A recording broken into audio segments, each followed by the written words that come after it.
A human is among us. The alien vampire. Women have found me, I belong to them now. The crash landing. The emergency lights flickered weakly as Elian Renner fought to control his rapidly descending spacecraft. Sweat beaded on his forehead, his muscles tensing as he gripped the manual override controls. Mayday, mayday, this is Exploration Vessel Horizon. I've lost primary and secondary propulsion. Computer systems failing. I'm on a crash trajectory toward the moon designated Miriatis. Coordinates follow. Static cut through his transmission. No one would hear him anyway, he was too far from any relay station. A lone explorer, too curious for his own good, now paying the price for venturing beyond the established routes. The moon loomed large in his view screen, mysterious, shrouded in a perpetual twilight with strange purple auroras dancing across its surface. Scientific readings had shown it could support life, but no expedition had ever returned with conclusive evidence. Now Elian would find out firsthand if he survived the landing. Impact came with a sickening lurch. Metal screamed against stone as the craft skidded across a crystalline plain, finally coming to rest at the edge of a dense bioluminescent forest. Darkness claimed him. When Elian regained consciousness, the first thing he noticed was the silence. No alarms, no systems humming, just eerie quiet broken by an occasional distant cry that sounded almost musical. His head throbbed as he unstrapped himself from the pilot's seat and assessed his situation. The craft was irreparably damaged, but the emergency supplies were intact. He might survive for weeks if he rationed carefully. First rule of crash landing: secure the perimeter, he muttered to himself, retrieving the emergency kit and universal translator from the storage compartment. Outside, the air was surprisingly breathable, sweet with unfamiliar scents. The forest pulsed with indigo and violet light, organic structures that resembled trees but seemed to respond to his presence, dimming as he approached. Elian documented everything, hoping the data would survive even if he didn't. He didn't notice he was being watched until it was too late. The creatures moved like liquid shadow, graceful, silent with eyes that reflected the bioluminescence like amethyst mirrors. They surrounded him before he could reach for his laser cutter, their slender forms clothed in materials that seemed to absorb light rather than reflect it. Their skin was a pale purple, almost translucent with intricate patterns that shifted beneath the surface. Their leader stepped forward, unmistakably female in form but utterly alien in her beauty. Her eyes held Elian's gaze as she raised a hand toward him. He felt a strange sensation in his mind, like fingers sifting through his thoughts. "Human," she said, her voice melodic and perfectly understandable despite not using his translator. "I am Vixara, sovereign of the Luminari.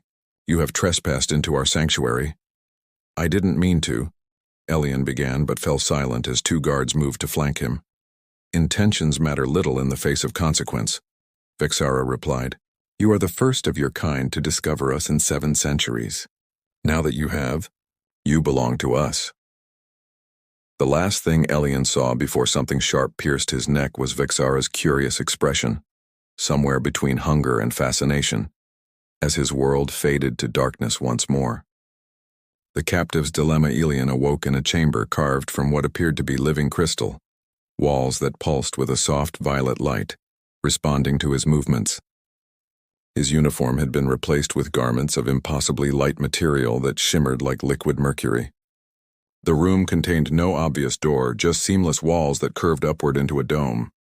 "Our guest awakens," came a voice unlike Vixara's, softer, with an undercurrent of curiosity rather than authority. Elian turned to find a Luminari woman observing him from a section of wall that had become transparent. Her features were more delicate than Vixara's, her purple skin a shade lighter, with luminescent patterns tracing constellations along her temples and throat. "I'm Nerissa," she said, stepping through the wall as though it were merely mist. "The council has appointed me to study you." "Study me?" Elian backed away. "I'm not a specimen." Nerissa tilted her head, violet eyes widening. "Isn't that exactly what you came to our world to do? Study specimens?" Her logic silenced him. She approached with graceful steps, carrying a small crystal device that hummed with energy. "I mean you no harm," she continued. "Unlike others of the council, I've always been curious about outsiders." She lowered her voice. "Particularly humans. Your species fascinated me even when you were just stories in our archives." Over the next several days, Nerissa visited regularly, She examined him with instruments that seemed to measure energy rather than physical attributes, asked endless questions about Earth, and gradually revealed fragments of information about her own people. The Luminari, she explained, had evolved on Myriadis millennia ago, developing a symbiotic relationship with the crystalline forests. They didn't consume blood like the vampires of human mythology, but they did require life energy, which they typically harvested from the moon's unique flora. However, they could also absorb energy directly from sentient beings, a process that, while not necessarily fatal, had led to their fearsome reputation among the few off-worlders who had encountered them and escaped. Vexara believes you should be harvested, Nerissa confided one evening, her fingers tracing patterns in the air that left trails of light. Human energy is particularly potent, but I've convinced her you're more valuable as a source of knowledge. How reassuring, Elian replied dryly, though he found himself increasingly drawn to Nerissa's presence. Unlike the other Luminari, whose expressions ranged from cold disdain to predatory interest, she regarded him with genuine curiosity and something that might almost be compassion. On the 7th day of his captivity, everything changed. Nerissa entered his chamber in obvious distress, her normally composed features tight with concern. The Sovereign has decreed that tomorrow you'll be presented to the entire colony during the Crimson Feast, she whispered. It's not good, Elian. When she spoke his name, something electric passed between them. Without thinking, Elian reached out, his fingers brushing against her wrist. Where their skin touched, her purple flesh glowed brighter, and she gasped. You have to trust me, she said, recovering her composure. Tonight, when the twin moons align, I'll return. Be ready. She pressed something cold into his palm, a crystal key, before disappearing through the wall. That night, as promised, she returned. But she wasn't alone. Behind her stood Vexara, her expression unreadable as her gaze traveled between Nerissa and Elian, lingering on the crystal key in his hand. I'm disappointed, Nerissa, the Sovereign said softly. I expected betrayal, but not from you. Forbidden knowledge. Sovereign, please. Nerissa stepped between Vexara and Elian. He doesn't deserve the Crimson Feast. He came here by accident. Vexara's lips curved into a cold smile, and yet here he remains. Accident or destiny, the difference matters little. She circled them, predatory and elegant. What interests me more is why my most devoted scholar would risk everything for this visitor. Elian stood his ground, though every instinct screamed to retreat.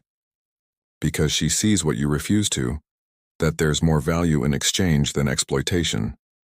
The Sovereign's eyes flashed dangerously, but then, unexpectedly, she laughed, a sound like crystal bells.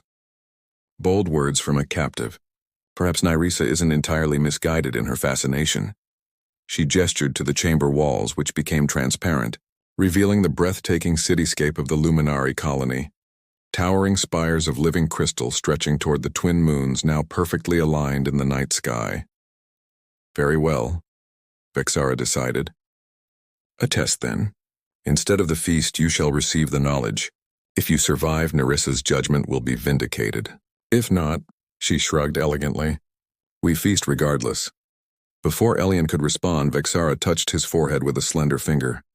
Pain exploded behind his eyes as centuries of luminary history flooded his consciousness.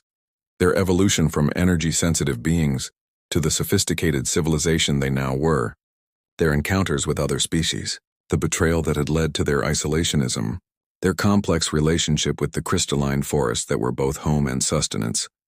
He saw the truth of the vampiric nature, how they could draw life energy directly from other beings, a process that, in ancient times, had often been fatal to the donor. He learned how they had refined this process over generations until it became a communion rather than consumption, when both parties were willing. When the vision ended, Elian collapsed to his knees, gasping. Nerissa knelt beside him, concern etched across her features as she steadied him. He endures, Vexara observed with mild surprise. Impressive for a human. She moved toward the wall, then paused. He remains in your charge, Nerissa. Teach him our ways if you wish. But remember, the council watches and not all share my curiosity. After she departed, Nerissa helped Elian to the sleeping platform. I'm sorry, she whispered. The knowledge is normally shared gradually over years. To receive it all at once, it's overwhelming, he admitted, his head still spinning with images and information. But I understand more now. Your people, your fear of outsiders. Their faces were close, her breath cool against his skin. The patterns beneath her purple skin pulsed in time with her heartbeat, or whatever equivalent the luminary possessed. Without conscious thought, Elian reached up to trace one of the luminescent lines along her cheek. Where his fingers touched, the glow intensified. Nerissa's eyes widened. You shouldn't do that, she whispered, but didn't pull away. Why not? Because it forms a connection. Energy flows between us when we touch like this. It's intimate. Elian should have withdrawn his hand. Instead, he let his fingers continue their exploration, watching in fascination as the patterns on her skin responded to his touch, spreading and intensifying. Nerissa's eyes fluttered closed, her breathing quickening. If the council knew, she murmured, they would call it contamination. Forbidden. And what do you call it? He asked softly. Her eyes opened, meeting his with unexpected intensity. Liberation, she whispered, and closed the distance between them. On the crimson eclipse, the days that followed were dangerous and exhilarating. During daylight hours, Nerissa maintained the pretense of studying Elian, bringing him before selected members of the council who questioned him about human civilization. By night, they explored each other, both physically and intellectually, sharing secrets that transcended their different biologies. The crimson eclipse approaches, Nerissa told him one evening as they stood on a hidden balcony overlooking the vast crystalline forest. It happens once every 70 years when our moon passes through the shadow of the gas giant. The forest will glow red instead of purple, and for one night, the energy patterns of Myriadis shift completely. Elian watched how the starlight played across her purple skin, highlighting the intricate patterns that had become so familiar to his touch. What happens during this eclipse? Our people perform the communion ritual, she explained, her fingers intertwining with his. Pairs join energetically, sharing and amplifying their life force. She hesitated. It's traditionally when new bonds are formed and recognized by the colony. The implication hung between them, unspoken but unmistakable. Could a human and a luminary? Elian began. It's never been attempted, Nerissa admitted. The energy exchange could be dangerous for you, but... She turned to face him fully, her violet eyes luminous with emotion. I believe it could work. Our connection already defies conventional understanding. Their conversation was interrupted by a sharp chime, the signal of an emergency council gathering. Nerissa's expression darkened. Something's wrong. Stay here. But Elian couldn't remain behind. Following at a safe distance, he tracked Nerissa to the central chamber where the council had assembled. Hidden behind a crystalline column, he overheard the heated debate. The human has disrupted our harmony long enough, declared Zalaris, the elder counselor whose opposition to Elian's presence had been unwavering. His continued existence threatens everything we've built. And now we learn that Nerissa has formed an inappropriate connection with the creature. Vexara, seated on her crystal throne, appeared unsurprised by this revelation. What evidence supports this accusation? Zalaris gestured, and a junior luminary stepped forward, projecting images of Elian and Nerissa's intimate moments onto the chamber walls. We've been watched, Elian whispered to himself, stomach sinking. This abomination cannot stand, Zalaris continued. I move that the human be fully harvested during the crimson eclipse, when our absorption abilities are at their peak. His energy will serve the colony far better than his presence. Before Vexara could respond, Nerissa stepped forward, her voice steady despite the danger. The ancient texts speak of partnership with other species, not just isolation and harvest. We've forgotten our history and our fear. This human, Elian, offers us a chance to remember who we truly are, Zalaris sneered. Pretty words from one who's been contaminated by alien emotions. Not contaminated, Nerissa countered. Enlightened. The knowledge that Elian carries now proves what I've long suspected. Our ancestors worked alongside humans and other species before the Great Betrayal. Our isolation was meant to be temporary, not eternal. The chamber erupted in shouts and arguments. Using the distraction, Elian slipped away, mind racing. The crimson eclipse was tomorrow night. He needed to find a way to protect Nerissa and himself from what was clearly becoming a dangerous situation. When Nerissa finally returned to his chamber, her expression was grave. The council is divided. Vexara is maintaining neutrality, which means Zolaris and his faction have effectively won. They're coming for you tomorrow before the eclipse. Elian pulled her close. Then we leave tonight. To where? The entire moon is our territory. My ship, Elian said. It's damaged, but the communication system might still work. If I can send a signal, it won't matter, Nerissa interrupted. No help would arrive in time. And I can't leave Miriadis. My life force is connected to the crystalline forests. Too long away and I would wither. As night deepened around them, they formulated a desperate plan not to escape, but to use the crimson eclipse itself to change their fate. If the ancient texts Nerissa had studied were correct, the eclipse offered more than just a ritual opportunity. It provided a chance to demonstrate the true potential of their connection to all Luminari. When the twin moons began their alignment, casting the first red shadows across the crystal city, Elian took Nerissa's hand and stepped out of hiding. Together they would face the council and either transform the future of Miriadis or become another tragic footnote in its isolated history. The new dawn. The central plaza filled with luminari as the crimson eclipse reached its zenith. The normally purple-hued crystalline structures glowed deep red, casting everyone in blood-like illumination. In the center stood the ritual platform where the most significant communions would take place, and where, according to Zolaris's plan, Elian would be harvested for his life energy. Elian and Nerissa pushed through the crowd, ignoring the shocked gasps and hostile stares. Vexara watched from her elevated position, her expression unreadable as they ascended the platform steps. "This is sacrilege!" Zolaris shouted, moving to block them. "Guards, seize the human! Wait!" Nerissa's voice rang out, amplified by the crystal architecture surrounding them. "Before you condemn us, hear the truth that's been hidden from you." The crowd hesitated, their collective curiosity temporarily overwhelming their fear and prejudice.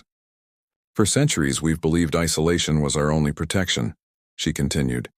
"We've harvested energy instead of sharing it, feared difference instead of embracing it." She turned to Elian, their hands still joined.